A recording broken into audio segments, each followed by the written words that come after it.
Un homme va à la poste. Il fait la queue pendant une demi-heure. Arrivé au guichet, il dit « Je voudrais envoyer ce colis ». L'employé « Bien, remplissez ce formulaire ». L'homme le remplit. L'employé « Poids 2 kilos. Destination Milan. Ça coûte 15 €. L'homme paie. Puis il dit « Je peux aussi avoir un timbre ?» L'employé « Bien sûr, pour quel poids ?» L'homme « Pour une lettre. » L'employé « Combien de grammes ?» L'homme « Je ne sais pas, c'est une lettre normale. » L'employé « Alors il faut la peser. » L'homme « Mais c'est une lettre !» Ça ne pèse rien. L'employé « Le rien n'existe pas. Même l'air pèse. » L'homme « Alors ma lettre pèse le poids d'un soupir. » L'employé « Un soupir pèse 0,001 g. Il faut un timbre à 5 centimes. » L'homme « Et si la lettre contient un soupir d'amour ?» L'employé « Alors c'est une denrée périssable. Vous devez aller au guichet des produits fragiles. » L'homme « Mais c'est juste un soupir. » L'employé « Désolé, les règles sont les règles. Si le soupir se condense, il mouille la lettre et colle aux autres. » L'homme, exaspéré, dit « Alors je n'en vois rien. Rendez-moi mes 15 € du colis. » L'employé « Je ne peux pas, le colis est déjà parti. » L'homme « Comment parti? Je viens de vous le donner. » L'employé « Oui, mais notre système est très rapide. Dès que vous payez, le colis est téléporté à Milan. » L'homme « Et la lettre ?» L'employé « La lettre, on peut la téléporter gratuitement, mais vous devez signer une décharge pour les éventuels dégâts causés par le soupir. » L'homme sort en hurlant. Un enfant dit à son père « Papa, je peux avoir un vélo ?» Le père « Bien sûr, mon fils, mais tu dois le gagner. » Quel âge as-tu? L'enfant « 7 ans. » Le père « Alors pour chaque année, tu dois faire une bonne action. D'aujourd'hui à demain, fais 7 bonnes actions et le vélo est à toi. » L'enfant est enthousiaste. Il sort de la maison. Première bonne action. Il aide une petite vieille à traverser la rue. Deuxième, il ramasse un papier par terre. Troisième, il donne à manger à un chat errant. Quatrième, il monte les courses d'une dame. Cinquième, il réconforte un ami qui a perdu son ballon.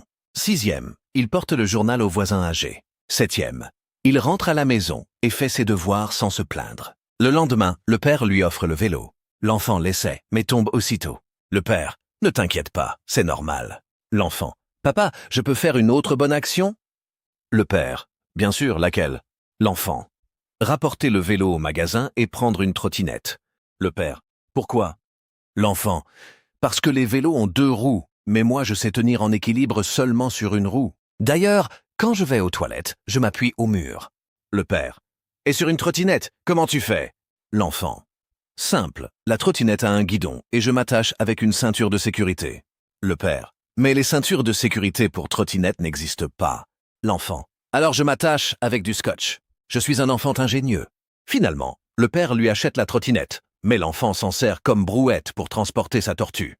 Un monsieur va chez le dentiste et dit « Docteur, j'ai une dent qui me fait mal quand je mange de la glace. » Le dentiste « Alors ne mangez pas de glace. » Le monsieur « Mais docteur, c'est une solution un peu radicale. » Le dentiste « Bon, ouvrez la bouche. » Le monsieur ouvre. Le dentiste regarde. « Ah, voilà le problème.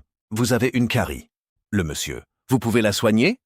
Le dentiste « Bien sûr, ça coûte 200 €. » Le monsieur « 200 €? Mais la glace coûte 2 €. » Le dentiste « Justement, pour 200 €, je vous enlève la douleur et vous pouvez manger sans glace, sans problème. » Le monsieur « Ou alors, avec 200 €, j'achète sans glace et je mange du côté sain. » Le dentiste « Et après, l'autre côté se casse aussi. » Le monsieur « Alors, arrachez-moi la dent. » Le dentiste « Je vous l'enlève pour 100 €. » Le monsieur « Mais comme ça, je ne peux plus manger de glace du tout. » Le dentiste « Au contraire, vous pouvez la sucer. » Le monsieur « Sucer une glace, ce n'est pas pareil. » Le dentiste « Je sais, mais je n'ai pas inventé les lois de la physique. Glace froide, plus dents cariées, mais douleur. À vous de choisir. » Le monsieur finit par se faire soigner la carie, paie et en sortant dit « Docteur, une dernière chose, la glace à la stracciatella fait-elle moins mal? » Le dentiste « Seulement si vous la mangez avec des chaussettes en laine. » Le monsieur « Pourquoi? » Le dentiste « Pour la distraire.